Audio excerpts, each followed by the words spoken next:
ओम नमः शिवाय दोस्तों। मेरा नाम है अंकित और आज मैं आप सबके सामने आया हूँ आपके एक बहुत इंपॉर्टेंट क्वेश्चन का आंसर देने के लिए। मेरे पास जब भी किसी भी पेशेंट का कॉल आता है तो उस भिड़ते ही एक ही सवाल पूछते हैं, सर किसके ऊपर भरोसा करें। तो आज मैं आपको इसी क्वेश्चन का आंसर दूंगा और इसके साथ आपको बताऊंगा कि आप कैसे हेल्दी हो सकते हो। तो इस वीडियो का एंड तक देखिएगा ताकि आपको आपके सभी क्वेश्चनों के आंसर मिल जाएं और आप स्वस्थ रहें। तो चलिए ज्यादा लेट करे बिना आज का वीडियो प्रारंभ करता हूँ।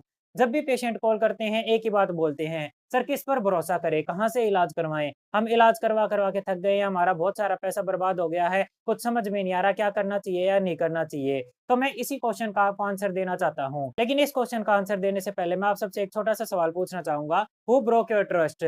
आपका भरोसा किसने तोड़ा? क्या आपका भरोसा डॉक्टर ने तोड़ा है या आपका भरोसा ट्रीटमेंट प्रोसेस ने तोड़ा है? अगर मान लीजिए आप किसी भी डॉक्टर के पास ट्रीटमेंट लेने जाते हो, आप उसको पैसे देते हो, पैसे के बदले में वो आपको इलाज देता है। आप किसी भी बीमारी के लिए ट्रीटमेंट लेने क्यों ना जाओ, एलोपैथी का डॉक्टर अपनी क्वालिफिकेशन के अकॉर्डिंग, अपनी नॉलेज के अकॉर्डिंग आपको इलाज देगा। आयुर्वेदिक का डॉक्टर आयुर्वेद के हिसाब से, नेचुरोपैथी का डॉक्टर नेचुरोपैथ के हिसाब से, थेरेपिस्ट अपनी नॉलेज के अकॉर्डिंग वो आपको पैसे के एक्सचेंज में ट्रीटमेंट देते हैं और अपनी तरफ से बेस्ट ट्रीटमेंट देते हैं। अगर आपने किसी डॉक्टर से ट्रीटमेंट लिया और उसने पैसे के बदले में आपको ट्रीटमेंट दिया, बेस्ट ट्रीटमेंट दिया अपनी नॉलेज के अकॉर्डिंग, तो सीधी सी बात है उसने आपका भरोसा नहीं तोड़ा। उसने अपनी क्वालिफिकेशन के अकॉर्डिंग आपको ठीक करने का पूरा प्रयास करा। वो अलग बात है अगर आपने किसी डॉक्टर से इलाज करवाया, आपने उसको पैसे दिए और उसने आपका इलाज नहीं करा, वो आपके पैसे लेके भाग गया। अगर ऐसी बात है तो सीधी सी बात है भाई, फिर तो डॉक्टर की गलती है, उसने आपके पैसे लेके भाग गया, उसने आपका भरोसा तोड़ दिया।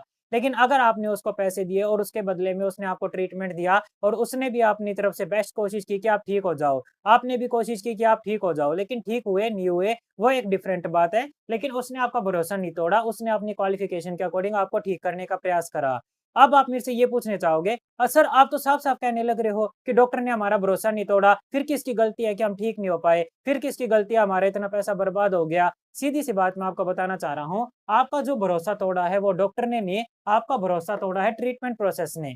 आपने एलोपैथी से ट्रीटमेंट करवाया, एलोपैथी से आप ठीक नहीं हुए, वो ट्रीटमेंट प्रोसेस आपके ऊपर वर्क नहीं करा, इस वजह से आपका वहाँ से भरोसा टूट गया और वहाँ से आपको रिजल्ट नहीं मिला। फिर आपने दूसरी जगह पे किसी और पैथी में ट्रीटमेंट करवाया, होम्योपैथी में या आयुर्वेद में, वहाँ से ट्रीटमेंट लेने के बाद भी आपको प्रॉपर रिजल्ट नहीं मिला। या तो उनके पास नॉलेज इतनी ज़्यादा नहीं थी कि वो आपको ठीक कर पाए, या फिर आपके ऊपर वो ट्रीटमेंट वर्क करा नहीं, जिसकी वजह से आपको प्रॉपर रिजल्ट नहीं मिला और आपको लगा कि भाई यहाँ पर भी मेरे को कोई रिजल्ट नहीं मिल रहा, वहाँ से भी आपका भरोसा टूट गया। तो इन बातों से आप ये समझ चुके होंगे कि आपका जो भरोसा है वो डॉक्टर ने या थेरेपिस्ट ने नहीं तोड़ा है, आपका जो भरोसा टूटा है वो ट्रीटमेंट प्रोसेस से टूटा है। आप अलग-अलग जगह पर इलाज करवा के थक चुके हो और आपको रिजल्ट नहीं मिला। इस वजह से अब आपका कॉन्फिडेंस लेवल डाउन हो चुका है और आपका किसी के ऊपर भी भरोसा करने का मन नहीं करता। आपको यकीन नहीं होता कि भाई मैं ठीक हो भी पाऊँगा या नहीं हो पाऊँगा। तो चलिए ज़्यादा लेट करे बिना अब मैं इसका सॉल्यूशन बताता हूँ कि इसका सॉल्यूशन क्या रहता है। कि भाई अगर आपका भरोसा टूट चुका है, आपको ऐसा लगता है कि भाई मेरे ऊपर कोई भी ट्रीटमेंट वर्क नहीं करेगा और मेरा पैसा बर्बाद होने लग रहा है, तो अब आपको क्या करना चाहिए? देखिए इसका केवल और केवल एक ही सॉल्यूशन होता है और वो होता है ट्राई करते रहो जब तक आप ठीक ना हो जाओ।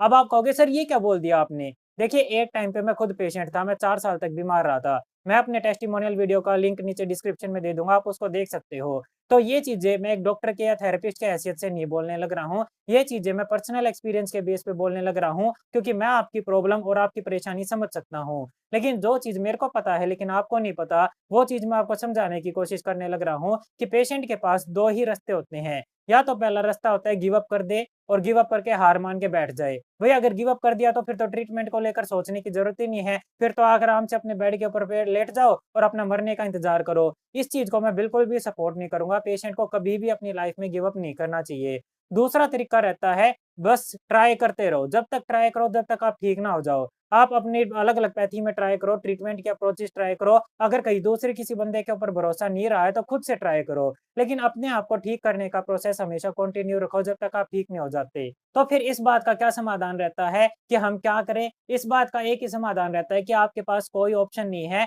केवल और केवल एक ही ऑप्शन है कि आप ट्राई करते रहे जब तक आप ठीक ना हो जाओ।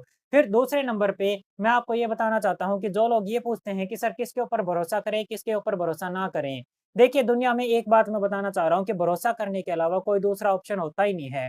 आप किसी भी पैथी में, किसी भी डॉक्टर के पास इलाज करवाने के लिए जाने लग रहे हो, तो बिना भरोसे के तो आप वहाँ से ट्रीटमेंट ले ही नहीं पाओगे। हमारे ब्रेन में साइकोलॉजी वर्क करती है। हमारी पॉजिटिव थिंकिंग पॉजिटिव इफेक्ट डालती है, नेगेटिव थिंकिंग बॉडी के ऊपर नेगेटिव इफेक्ट डालती है। अगर आप किसी भी ट्रीटमेंट प्रोसेस को पॉजिटिव थिंकिंग के साथ में भरोसा करके चालू करते हो तो वो आपके ऊपर अच्छा वर्क करेगा। लेकिन अगर आपने स्टार्टिंग ही नेगेटिव थिंकिंग के साथ कर दी कि ये वर्क नहीं करने वाला है, मेरा फिर से पैसा बर्बाद हो गया, तो वो वर्क भी नहीं करेगा, वो आपकी बॉडी के ऊपर वैसा इफेक्ट डालेगा। तो इस क्वेश्चन का आंसर कि हम किसके ऊपर भरोसा करें, आप जहाँ पर भी इलाज करवाने लग रहे हो, जिससे भी इलाज करवाने लग रहे हो, आपको भरोसा करके ही इलाज करवाना पड़ेगा, इसके अलावा कोई दूसरा ऑप्शन नहीं है।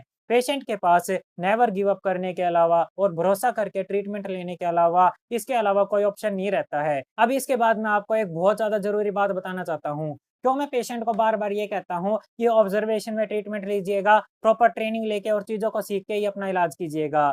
मैं ज़्यादा समय लिए बिना आपको इस बात का आंसर देना चाहता हूँ। देखिए डीआईपी डाइट जो है, वो यानी कि उसको आप फ्रूट्स एंड वेजिटेबल की या नेचुरोपैथी डाइट भी कह सकते हो, वो 70% डिजीज़ में बड़ा अच्छा काम करती है, लेकिन 30% केसेज़ में डीआईपी डाइट से अकेले बीमारी को ठीक नहीं करा जा सकता है। जब बीमारी बहुत लंबे समय से शरीर के अंदर आ चुकी होती है, बहुत ज़्यादा घर कर चुकी होती है, तो अकेले डीआईपी डाइट उसको ठीक नहीं कर पाती है, उसमें बहुत सारा एफर्ट लगता है, बहुत सारी चीज़ों की सहायता भी लेनी पड़ती है। तो जो 30% केसेज़ होते हैं, जिनमें अकेले डीआईपी डाइट से पेशेंट को बेनिफिट नहीं मिल रहा है, ऐसे केसेज़ को ऑब्जर्वेशन में ट्रीटमेंट लेना चाहिए, ताकि डीआईपी डाइट के साथ में और बहुत सारी चीज़ें ऐड ऑन करी जा सके, ताकि पेशेंट को जल्दी बेनिफिट मिले और वो ठीक होता चला जाए। दूसरे नंबर पे जो नेचुरोपैथी होती है, डीआईपी डाइट का मतलब और नेचुरोपैथी का मतलब केवल ये नहीं होता कि फ्रूट्स एंड वेजिटेबल खा लिए और आप नेचुरोपैथी से ट्रीटमेंट लेने लग गए। नेचुरोपैथी में हज़ारों लाखों तरीके की जड़ी-बूटियाँ होती हैं। जब उन जड़ी-बूटियों को प्योर फॉर्म में यानी कि जड़ी-बूटियों को उनके ओरिजिनल फॉर्म में दिया जाता है, तो उसका इफेक्टिवनेस 100 टाइम्स बढ़ जाती है और वो बहुत जल्दी बीमारी को ठीक करती है। जब ऑब्जर्वेशन में ट्रीटमेंट चलता है, तो केवल डीआईपी डाइट नहीं दी जाती। जब ऑब्जर्वेशन में ट्रीटमेंट चलता है, तो डीआईपी डाइट के साथ में जड़ी-बूटियाँ दी जाती हैं, जो बीमारी को जल्दी से ठीक करने का काम करती हैं। तो मैं सभी पेशेंट को यही सलाह देता हूँ कि या तो वे खुद से ट्रेनिंग ले लें और अपने एक्सपर्ट बन के अपने आप को खुद से ठीक करना चालू करें, जिसके लिए वो हमारे world best self healing course को ज्वाइन कर सकते हैं, या ऑब्जर्वेशन में ट्रीटमेंट लेके जब इन जड़ी-बूटियों की सहायता से, थेरेपी की सहायता से ट्रीटमेंट लेते हैं, तो बहुत जल्दी ठीक होते चले जाते हैं। दूसरे नंबर पे जिस वजह से मैं पेशेंट को ऑब्जर्वेशन में ट्रीटमेंट लेने के लिए कहता हूँ, वो होता है कि पेशेंट को ट्रीटमेंट के दौरान बहुत सारे डाउट आते हैं, बहुत सारे सिम्पटम आते हैं, उनकी नॉलेज इतनी नहीं होती है कि वो उन सारे डाउट का आंसर और उन सारे सिम्पटम्स को खुद से हैंडल कर पाए। कई बार तो इमरजेंसी दिक्कत भी आ जाती है, जिसको लेकर के पेशेंट को ये नहीं पता होता कि मैं क्या करूँ? तो पेशेंट को मैं ऑब्जर्वेशन में ट्रीटमेंट लेने के लिए इसलिए बोलता हूँ, ताकि उनको जितने भी डाउट आने लग रहे हैं, उनके बीमारी के रिगार्डिंग, उनके सिम्पटम्स के रिगार्डिंग, उन डाउट का वो अपने एक्सपर्ट से पूछ करके सॉल्यूशन प्राप्त करता रहे। जितने भी सिम्पटम्स पेशेंट को आने लग रहे हैं, मान लो खाँसी आ रही है, उल्टी आ रही है, दस्त आने लग रहा है, कोई भी दिक्कत हो गई है, अपने एक्सपर्ट से पूछ के और अपने सिम्पटम्स को दूर करे और जल्दी से जल्दी ठीक होता चला जाए। ऑब्जर्वेशन में ट्रीटमेंट लेने का सबसे बड़ा फ़ायदा होता है कि पेशेंट को जो लैक ऑफ नॉलेज होती है अपनी डिज़ीज़ के रिगार्डिंग और अपने सिम्पटम्स के रिगार्डिंग, वो लैक ऑफ नॉलेज ऑब्जर्वेशन में ट्रीटमेंट लेने से दूर हो जाती है। वो जितने ज़्यादा क्वेश्चन अपने एक्सपर्ट से पूछता है, उतनी ज़्यादा उसकी नॉलेज बढ़ती चली जाती है, उतना जल्दी वो ठीक होता चला जाता है। हम जो ट्रीटमेंट देते हैं, उसमें पेशेंट को इमरजेंसी हैंडलिंग भी सिखाते हैं कि कैसे फर्स्ट एड की सहायता से अगर कोई भी इमरजेंसी आती है, तो कैसे पेशेंट उसको घर पे ही ठीक कर सकता है। तो इन सभी चीज़ों के कारण मैं पेशेंट को ऑब्जर्वेशन में ट्रीटमेंट लेने को कहता हूँ। अब आप ये कहोगे सर ये चीज़ें तो हम खुद से भी हैंडल कर सकते हैं, फिर हम ऑब्जर्वेशन में ट्रीटमेंट क्यों लें? इसके लिए मैं आपको सबसे बेस्ट एग्जांपल देता हूँ। हमारे पास किडनी पेशेंट आते हैं, कैंसर पेशेंट आते हैं, शुगर पेशेंट आते हैं, अलग-अलग डिज़ीज़ के पेशेंट आते हैं, जो अपना ट्रीटमेंट खुद से करने लग रहे होते हैं। उनको दिक्कत क्या आती है? किडनी पेशेंट पोटेशियम मैनेज नहीं कर पाते, बीपी मैनेज नहीं कर पाते, सोडियम लेवल मैनेज नहीं कर पाते, जिनके अप एंड डाउन होने की वजह से कई बार हार्ट अटैक का रिस्क बन जाता है, याददाश्त जाने लग जाती है, पेशेंट बेहोश होने लग जाता है। जब ये ऑब्जर्वेशन में ट्रीटमेंट लेते हैं, तो हम पेशेंट को उन सभी चीज़ों को मैनेज करना सिखाते हैं और उन सभी चीज़ों को मैनेज करने से उनका ट्रीटमेंट बहुत स्मूथली चलता है और उनको अच्छा रिजल्ट मिलता चला जाता है। जो शुगर पेशेंट आते हैं, हम उनको high sugar, low sugar manage करना सिखाते हैं, जिसकी हेल्प से उनको बहुत अच्छा रिजल्ट मिलता है। चाहे किसी भी बीमारी का कोई भी पेशेंट क्यों ना आए, जब वो हमारे पास आता है, तो हम उसकी बीमारी के रिगार्डिंग उसको सिम्पटम्स को मैनेज करना सिखाते हैं, जिससे वो बहुत जल्दी ठीक होता चला जाता है। इन सारे रीज़न्स के कारण में हम पेशेंट को ये बोलते हैं कि या तो वो ऑब्जर्वेशन में ट्रीटमेंट ले ले, या जो हमने world best self healing course बनाया है, उसमें हमने अपनी सभी नॉलेज को डाल दिया है। उस कोर्स की सहायता से अपना एक्सपर्ट खुद बन जाए, अपना डॉक्टर, अपना थेरेपिस्ट खुद बन जाए और अपने आप को स्वस्थ करने का प्रयास करे। ऑब्जर्वेशन में ट्रीटमेंट लेने का जो सबसे मैक्सिमम बेनिफिट होता है, जिसकी वजह से मैंने आज का वीडियो बनाया, वो मैं आपको बताना चाहता हूँ। मेरे पास एक कॉल आई और कॉल आके पेशेंट ने मेरे को ये कहा, सर हमने सभी चीज़ें रेडी कर ली है, जल्दी से ट्रीटमेंट शुरू कर दीजिए और जल्दी से ट्रीटमेंट देना चालू करिए ताकि हम अपने पेशेंट को ठीक कर सकें। मैंने कह दिया, भई ठीक है, ट्रीटमेंट प्रोसेस कंप्लीट करो, मैं आपको ट्रीटमेंट देना चालू करता हूँ। ट्रीटमेंट चालू करने से पहले हमारी एक रिक्वायरमेंट रहती है कि अगर हमें ये लगता है कि पेशेंट की ज़्यादा कंडीशन खराब है, तो हम पेशेंट का छोटा-सा वीडियो मंगवा लेते हैं। मैंने पेशेंट का वीडियो मंगवाया, वीडियो मंगवा के देखने के बाद मैं हैरान हो गया। पेशेंट ये लगा लीजिए ऑलमोस्ट डेड कंडीशन में था।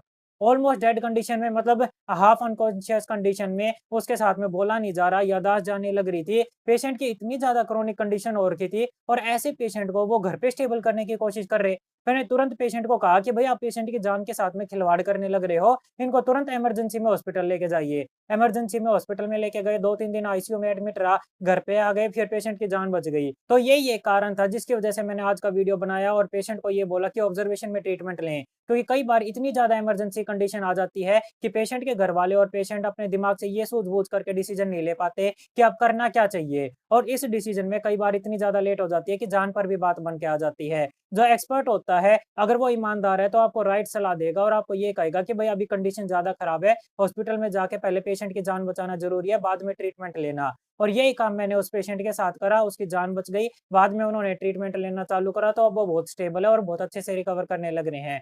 तो यही बात मैं आपको बताना चाह रहा हूँ कि अगर कोई भी इमरजेंसी बनती है, तो इमरजेंसी ऐसी इमरजेंसी जिसमें जान के ऊपर बात बन के आ गई है, ऐसी इमरजेंसी में अगर आप गाइडेंस में ट्रीटमेंट लेने लग रहे हो, तो आपके एक्सपर्ट आपको सही सलाह देंगे और आपको वो एक मोरल सपोर्ट भी देंगे कि ठीक हो जाएगा, ज़्यादा टेंशन लेने की ज़रूरत नहीं है और उनकी सहायता से पेशेंट को आप जल्दी रिकवर कर पाओगे और उनकी जान भी बचा पाओगे। अगर कोई हमारी ऑब्जर्वेशन में और हम पर भरोसा करके ट्रीटमेंट लेना चाहता है, तो नीचे दिए गए व्हाट्सएप नंबर के ऊपर मैसेज कर सकते हैं। हेल्थ रिलेटेड जानकारी प्राप्त करने के लिए इस चैनल को सब्सक्राइब कर लीजिएगा। वीडियो को आखिर तक देखने के लिए धन्यवाद। Thank you very much. Have a nice day. ओम नमः शिवाय।